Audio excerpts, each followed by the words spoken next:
Good morning, students. We were discussing chapter number 5, that is emerging modes of business. उसमें हम ई business के बारे में बात कर रहे थे, इलेक्ट्रॉनिक बिजनेस के बारे में. उसमें हमने इसका कॉन्सेप्ट करने के बाद मेरिट्स और डीमेरिट्स कर ली थी. प्लस हमने एक टॉपिक किया था difference between traditional business and E business. कोई मेरे को बता पाएगा? कोई 5-7 पॉइंट, ज्यादा नहीं. हमने बड़े पॉइंट लिखे थे, मेरे ख्याल से हमने 12-13 पॉइंट लिखे थे शायद. ठीक नहीं? कोई बता दे मेरे को पॉइंट, कोई 2, 4, 5, 7 1 by 1 याद भी.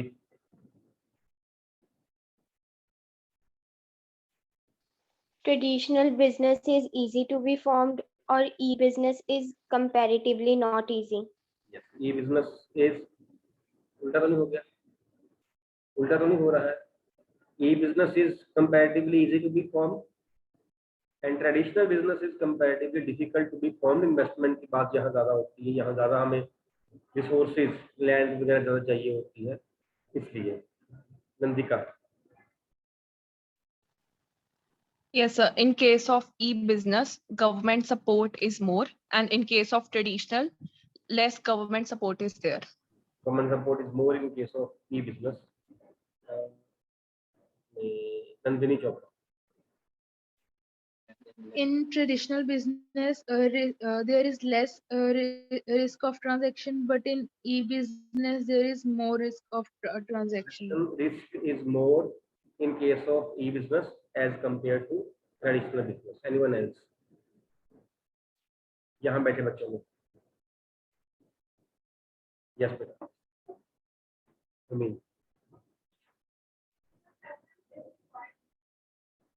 Yes.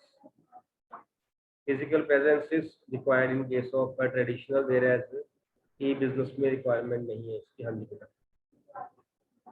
Requirement of staff. Yes. Yes. सिर्फ skilled labor जो है, that is required in case of e-business. In traditional business, skilled, semi-skilled and unskilled labor सारे जो है वो हो सकते हैं. Yes, बिल्कुल ठीक है. फ्री सैम्पलिंग का बड़ा अच्छा पॉइंट है. It is not possible in case of ई-बिजनेस.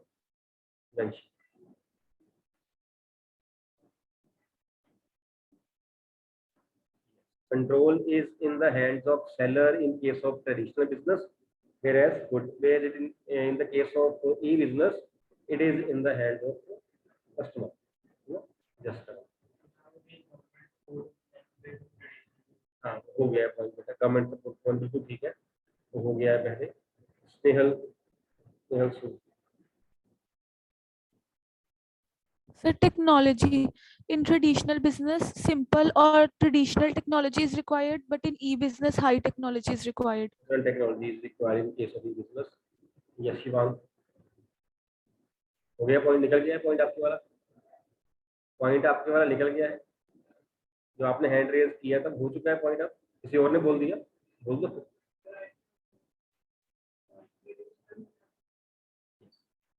More variety is there in case of e-business as compared to traditional business. और कोई क्लास में? हाँ जी बेटा.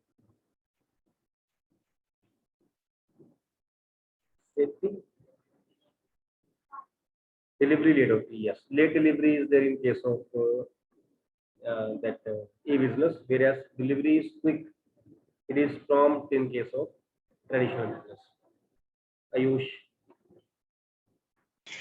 So traditional business is performed for some specific time in a day, whereas e-business is performed 24/7. बिल्कुल ठीक है. Deepinder. Sir basis of control of business. Sir traditional में seller का कंट्रोल होता है और ई-बिजनेस में बायर या फिर कस्टमर. पॉइंट बिल्कुल ठीक है Deepinder. Control is in the hands of seller in case of traditional business, whereas buyer in case of e-business. Nandini Chopra.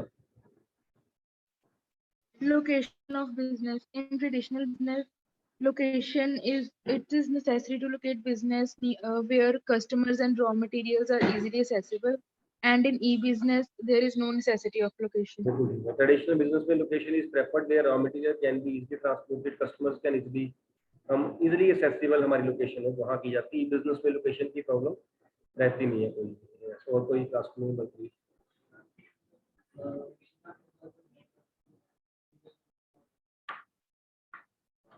उसको अगर हम चांसेस ऑफ फ्रॉड से कर लेना ज़्यादा अच्छा, उसी उस पॉइंट में करें ना। अदरवाइज पॉइंट इज ठीक, एक साइड हमने कह दिया कि वहाँ पे फ्रॉड ज़्यादा है, फ्रॉड कम, एक साइड हम कह रहे हैं कि वो पॉइंट मतलब वही है, फ्रॉड वाला ही है ना, कि ट्रस्टवर्दी नहीं है इतना, एक ही बात है। पॉइंट ठीक है आपका, ग्लोबल रीच है आपका, यस, टाइम कंज्यूमिंग, बिल्कुल। Global reach is difficult and time consuming in case of traditional business, but it is easy and time saving in case of e-business. Almost all points are covered, I think. Yadvi, yes. Pre-sampling is possible in case of traditional business and not possible in case of e-business. Pre-sampling का point ठीक है आपका, pre-sampling का point पहले हो गया है. It is possible in case of traditional, but not possible in case of e-business. So these were the points, and today we'll do topic that is scope. Scope of e-business. बहुत simple topic, बड़ा easy सा topic. इस पे जो हम discuss करेंगे कि कौन कौन सी दो पार्टीज जो है वो ई बिजनेस आपस में कर सकती हैं। First is B2B. B here means business, business to business. When e-business is being performed between two business parties, एक बिजनेस दूसरे बिजनेस से गुड्स परचेज कर रहा है अपनी कंजम्पशन के लिए और फर्दर सेल, एक बिजनेस दूसरे बिजनेस को सेल कर रहा है, दोनों पार्टीज बिजनेस ही। बात समझ आ रही? फॉर एग्जांपल हम उस दिन भी बात कर रहे थे, इस चैप्टर में हमने बात करी थी कि जो मारुति सुजुकी है, हमने टर्म यूज करी थी, याद होगा आपको, आउटसोर्सिंग, जो आपके सिलेबस में नहीं है, याद है? क्या होती है पता है किसी को आउटसोर्सिंग क्या होती है? हल्का सा डिस्कस किया था, ज्यादा नहीं किया था मैंने। हमने कहा था कि हम बाद में करेंगे डिस्कस, थोड़ा सा, वो भी ज्यादा नहीं, सिलेबस में नहीं है, सिर्फ नॉलेज देने के लिए आपको। आउटसोर्सिंग मैंने एग्जांपल भी शायद देखी। आउटसोर्सिंग होती है अपना काम हम खुद ना करें, हम किसी और से करवा लें, और खुद अपना जो है एक्स्ट्रा काम कह सकते हो, खुद अपना ध्यान कोर एक्टिविटीज, अपनी मेन एक्टिविटीज पे रखें। जैसे स्कूल का मेन काम क्या है? टीचिंग, एजुकेशन से रिलेटेड है। इसके अलावा एजुकेशन के अलावा स्कूल क्या कर रहा है? ट्रांसपोर्ट भी कर रहा है, कैंटीन भी चला रहा है, वर्कशॉप भी चल रही है, ये हो रही। ये स्कूल का मेन नहीं है। स्कूल का मेन काम जो है वो टीचिंग है, एजुकेशन है, ऐसे ही है। स्कूल चाहे तो उन कामों को खुद भी कर सकता है, स्कूल चाहे तो उस काम को अलग से करवा दे सकता है। तो अपने स्कूल में जो ट्रांसपोर्टेशन है वो स्कूल की है, but the transportation can be outsourced also. किसी को बाहर ठेके पे दे दो, जैसे आपके पुराने जो उधर से आए हैं बच्चे, सेंट जोसेफ से आए हैं, आप खड़े करके आए वहाँ से, कोई नहीं इस क्लास में सारे उस क्लास को, या आप किसी और स्कूल से आए हुए हो, तो जरूरी नहीं कि स्कूल जो है वो आपका ट्रांसपोर्ट जो है वो खुद ही देख रहे हैं। कई स्कूल नहीं देख रहे, कई स्कूल में बाहर कॉन्ट्रैक्टर को दिया हुआ है कि आपने देखना है। स्कूल को ट्रांसपोर्ट का पूछे, वो कहते हैं काले बंदे से मिलो, ये फोन नंबर है उसको, उससे मिल लो, बसेज उसकी, सारा कुछ उसका। हमें तो स्कूल को तो बस बच्चे टाइम पे स्कूल में चाहिए, बसेज का मैनेज आपने करना है, बच्चा लेट नहीं होना चाहिए। स्कूल ने क्या किया, अपना ध्यान ट्रांसपोर्ट से हटा के एजुकेशन पे लगा दिया, एक्स्ट्रा एक्टिविटीज को छोड़ दिया, कोर एक्टिविटीज पे ध्यान दिया। कैंटीन, स्कूल का बड़ी काम है कैंटीन चलाना, स्कूल चला रहा है नहीं। स्कूल अगर इन्वॉल्व हो गया, स्कूल सामान परचेज करेगा, स्कूल सामान सेल करेगा, स्कूल कैश गिनेगा, दैट इज आउटसोर्सिंग, है ना। हालांकि इसको यहाँ ज्यादा डिटेल में दिख जा रहा हूँ, ठीक है, सो दैट कि हमारा जो ध्यान है वो मेन अपनी एक्टिविटी पे रहे। ठीक, ये आउटसोर्सिंग थी, इसकी मैंने यहाँ एग्जांपल दी B2B वाले में। एक बिजनेस ने दूसरे बिजनेस को जो है वो उससे सामान परचेज किया, तो उसका जो काम है मेन, वो कह सकते हैं कि ऑनलाइन बिजनेस जो है वो कर रहा है। एक बिजनेस दूसरे बिजनेस से सामान परचेज कर रहा है, not for the purpose of consumption but for the purpose of reselling, है ना। जो मैं बात कर रहा हूँ, जहाँ से मैंने आउटसोर्सिंग स्टार्ट करी है, मारुति सुजुकी की एग्जांपल हम ले सकते हैं। मारुति ने क्या किया है, मारुति कोई भी पार्ट अपना खुद नहीं बना रही है, उसने सारे पार्ट आउटसोर्स किए हुए, कोर हो चाहे नॉन कोर हो।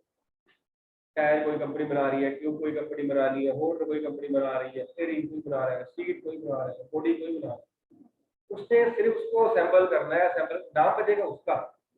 अब स्कूल में कैंटीन में कोई मुश्किल आए, नाम बजेगा स्कूल का। ट्रांसपोर्ट में आए, नाम बजेगा स्कूल का। गुरुजी की कार में कोई आती है प्रॉब्लम तो कार गुरुजी का बजेगा ना, गुरुजी पूछेगी आगे भैया आपका ये पार्ट सही नहीं निकला, कस्टमर गुरुजी से पूछे। बोथ द पार्टीज जो इन्वॉल्व है वो अपना जो है वो बिजनेस ही है। एक पार्टी ने मल्टी ने दूसरी कंपनी को, छोटी कंपनी को बोला कि मेरे को इतने पीसेस के स्टेरिंग, इतने पीसेस सपोज स्टेरिंग चाहिए, आप मेरे को बना के दो। मल्टी उसे परचेज कर रही है, कंजम्पशन के लिए कर रही है, रीसेल के लिए कर रही है। रीसेल दोनों पार्टीज बिजनेस है, दोनों पार्टीज बिजनेस पार्टीज ही है। बोथ द 5 पार्टीज जो है यहाँ पे सेलर भी और परचेजर भी, both the parties are business only. यहाँ पे कस्टमर इन्वॉल्व नहीं है। इसके बाद आगे जाके कस्टमर इन्वॉल्व होगा। यहाँ बात कर रहे हैं B2B की बात कर रहे हैं। B2B एक बिजनेस दूसरे बिजनेस के साथ इलेक्ट्रॉनिक बिजनेस कर रहा है, देन ऑर्डर प्लेस कर रहा है, सामान आ रहा है, सामान जा रहा है, सारी इंफॉर्मेशन जो जा रही है वो इलेक्ट्रॉनिकली जा रही है। That is kind of B2B। Second है आपका B2C, when one party is business and other party is customer जो है वो परचेज कर रहा है। वन पार्टी बिजनेस है, अदर पार्टी जैसे हम परचेज करते हैं सामान, हम करते हैं ना, हम अमेजोन से कर रहे हैं, फ्लिपकार्ट से कर रहे हैं, स्नैपडील से कर रहे हैं, या किसी कंपनी की खुद की वेबसाइट पे जाके वहां से ऑनलाइन मंगवा रहे हैं। B2C वो बिजनेस। हम यहाँ पे customers we are purchasing, we are selling, we are purchasing for the consumption purpose, not for the purpose of reselling. Then it is third customer to customer. ये क्या बना, यहाँ तो बिजनेस ही नहीं, customer, both parties are customers. एक customer दूसरे customer को सेल कर रहा है कोई आइडिया? यस,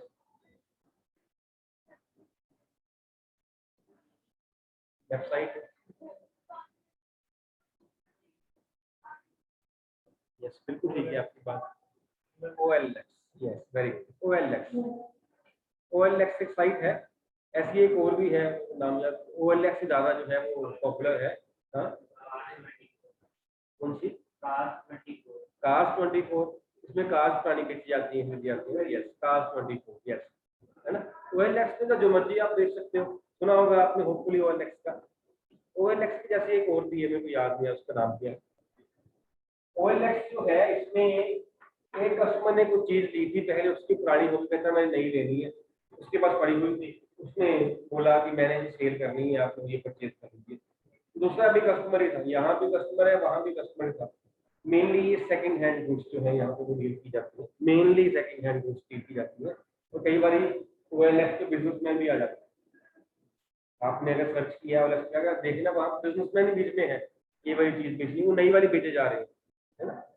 तो customer to customer means when both the parties who are doing business, who are performing business activities are customers only. Done? ठीक है। Next is intra B. Intra B एक होता है इंटर B, एक होता है intra B। This one inter B between two business firms. International matching होते हैं, इंटरनेशनल मतलब between two different Nations. India और इंग्लैंड के बीच में मैच चल रहे हैं, उधर पाकिस्तान और वेस्ट इंडीज के बीच में match. These are international matches, दो डिफरेंट नेशंस हैं। ऐसे ही इंटर बिजनेस एक्टिविटीज, ये बिजनेस दोनों party business. When we are saying intra B, it means within same business, within same. Suppose Samsung के वेरियस डिपार्टमेंट्स होंगे, Samsung के ना दो डिपार्टमेंट की हम बात कर रहे हैं। एक डिपार्टमेंट है प्रोडक्शन डिपार्टमेंट, एक डिपार्टमेंट है सेल। जो सेल डिपार्टमेंट है, प्रोडक्शन डिपार्टमेंट को अपना ऑर्डर दे रहा है, मेरे को इतनी रिक्वायरमेंट है, इतना आप सामान प्रोड्यूस कर लीजिए, और ये चीज हो रही है electronically, that is intra B. Production department purchase department होता है, मैंने इतना सामान परचेज करना है, प्रोड्यूस करना है, आप उसके लिए इतना रॉ मटेरियल परचेज कर लीजिए। इंट्रा बी कोई और बिजनेस को नहीं बीच में इन्वॉल्व है, आपस में एक्टिविटीज हो रही है बिजनेस की, सामान तो यहाँ से वहां जा रहा है। When it is being conducted on online basis, that is intra B. I hope I am clear. Purchase department कर रहा है बात फाइनेंस डिपार्टमेंट से, मैंने इतना सामान जो है वो परचेज करना है, मेरे को इतने पैसे की रिक्वायरमेंट है, पैसा जो है वो अरेंज कर लीजिए। जो इंस्ट्रक्शंस हैं, जो रिक्वेस्ट हैं, जो गाइडलाइंस हैं, वो इलेक्ट्रॉनिकली जा रही है इंट्रा बी। समझ आ रही है बात? एक बिजनेस की 2 ब्रांचेज हैं, सपोज एक बिजनेस की 2 ब्रांचेज है, एक ब्रांच है फगवाड़ा में और एक ब्रांच है सपोज जलंधर में। जलंधर में किसी सामान की शॉर्टेज चल रही है, वहां पे कस्टमर है, सामान नहीं, फगवाड़ा में वो सामान पड़ा हुआ है। जलंधर वाली ब्रांच ने फगवाड़ा को बोला कि हमारे पास कस्टमर है, आपके सामान पड़ा है, दे दो। उसने दे दिया। जब ये ऑर्डर प्लेस किया गया electronically, again intra B, same business, business तो अलग नहीं है। मेरे सपोज बिजनेस है, मेरी की ब्रांच ये है, मेरी की ब्रांच ये है। मैंने कहा कि ये वाला सामान जो यहाँ पड़ा है, यहाँ कस्टमर को आना है, इस सामान ना खराब हो जाए, वहां पे कस्टमर उसको भेज दो, वहां कस्टमर मिल जाएगा। मैंने वो भेज, मेरा ही बिजनेस है intra B, transferring goods from one business to other, one branch to other, from one department to other, order place करना, this is intra B, same business में हो रहा है। I hope I am clear. And one more, last is B to E. B to E, E here is employ.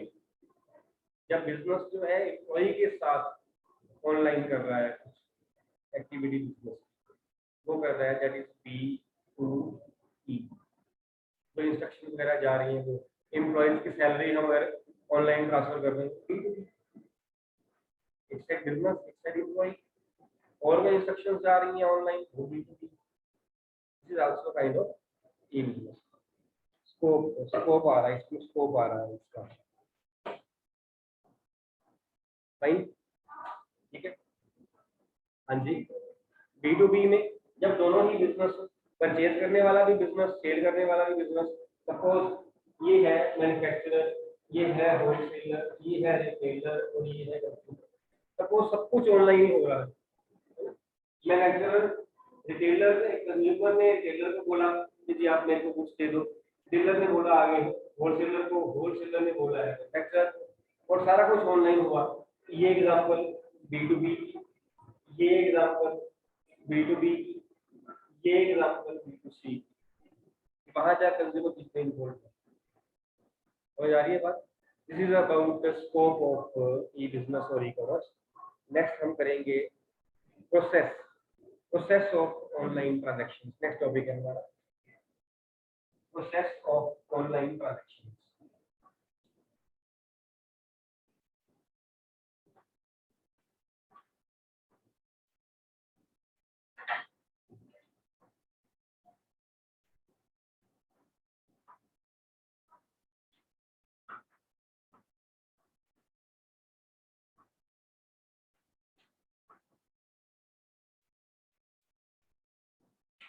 Process कैसे जो है हम वो एज अ कस्टमर कैसे हम ई बिजनेस करते हैं, क्या उसका प्रोसेस क्या है, फर्स्ट स्टेप क्या है, सेकंड स्टेप क्या है। देखिए first step, search for sellers website, search for sellers website. पहले हम उसकी वेबसाइट देखते हैं, हम जहाँ से हमने सामान लेना, ऐसे होता है ना, या हम अमेजोन पे जाएंगे, या हम फ्लिपकार्ट, या हम स्नैपडील, या हम एक शॉपक्लूज, या हम कोई वो कंपनी की अपनी भी वेबसाइट हो सकती है। सपोज मैंने सामान परचेज करना हो, उसे मैंने एमआई का फोन परचेज करना, तो मैं जरूरी नहीं कि अमेजोन पे ही करूँगा, मैं एमआई की अपनी उनकी ऐप वगैरह अपना उनका ऑनलाइन सिस्टम वहां से भी मैं कर सकता हूँ। सेलर की वेबसाइट में जाना पहला स्टेप, ये तभी चलेगा ना, मीन मार्केट में जाना, ऐसे है ना। अगर हम ट्रेडिशनल बिजनेस करें तो हम क्या करेंगे, हम पहले सेलर की शॉप पे जाएंगे ना, तो ये सेलर की शॉप पे ही जाना है, search for sellers website. Second is selection of goods. I hope the points are sellers related, कोई जरूरत नहीं एक्सप्लेन करने की इससे ज्यादा, है ना। सिलेक्शन ऑफ गुड्स, इसके बाद जो हमने गुड्स परचेज करनी है उसकी हम सिलेक्शन कर लेंगे, उसको हम कार्ट में डाल देंगे। कार्ट में डालना बोलते हैं उसको, है ना, पुट इन द कार्ट, ऐसे होता है ना, will put that in the cart, we have selected the goods. Third is placing the order, placing the order. इसके बाद हम ऑर्डर प्लेस कर देंगे कि यस हम जो है वो we are ready to buy, वहां लिखा होता है buy the order, buy the goods, buy now, ऐसे करके ऑप्शन आती है। Then next point is delivery of the product, delivery of the product, and last point is making payments. अब जो लास्ट 2 स्टेप्स है ना, ये आपस में इंटरचेंज हम कर सकते हैं. Payments can be made before the delivery of the product. यहाँ पे ऑप्शन ली गई है कि payments are being made at the time of delivery means cash on delivery. पता है ऑप्शन होती है ना, पता होगा आपको, जरूर पता होगा. Cash on delivery. Cash on delivery means जब वो कोरियर वाला या स्पीड पोस्ट वाला जो भी उनका बंदा है वो लेके आया सामान, उसने हमें सामान हैंड ओवर किया, हमने उसकी पेमेंट तब करी.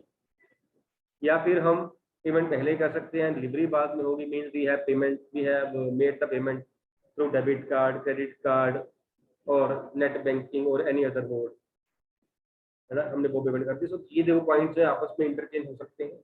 डिपेंड करता है आप इसमें क्या अज्यूम कर रहे हैं, बिकॉज पेमेंट के various methods are there. Done. यहाँ तक कोई प्रॉब्लम किसी को? Any issue in this?